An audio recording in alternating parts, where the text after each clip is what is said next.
Artıq 2026-cı ilin astanasındayıq. Arxada qalan 2025-ci il ölkəmiz üçün mühüm nailiyyətlərlə yadda qaldı. Qarşıda isə yeni hədəflər, yeni planlar və yeni ümidlər dayanır.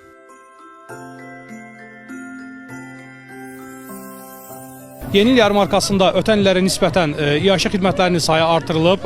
Demək olar ki, 20-dən çox kiosk hazırda fəaliyyət göstərir. Söz gedən kiosklar yenidən rənglənib, restavrasiya olunub və yeni il yarmarkası üçün bura gətizdirilib.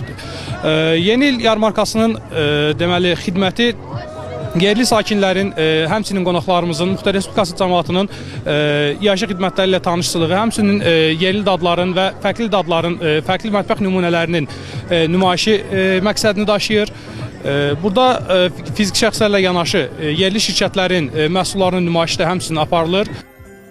Festival çərçivəsində ərazidə quraşdırılan 20-dən artıq köşkdə sakinlər və şəhərimizin qonaqları üçün müxtəlif növ iaşə xidmətləri göstərilir.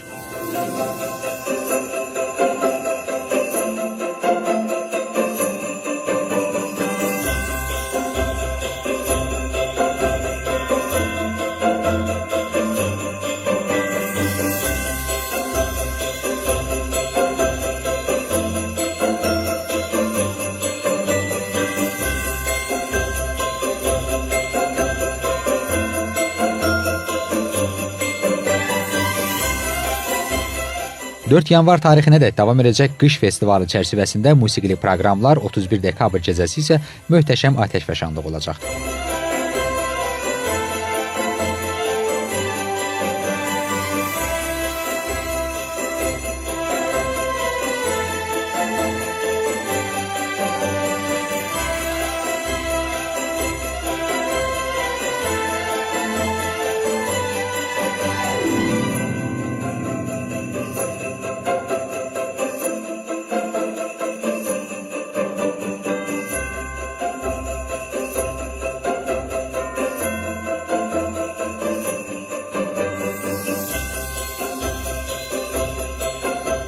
Həsən Məmmədov, Rafət Kərimov, Asil Fətəliyev, NTV Xəbər.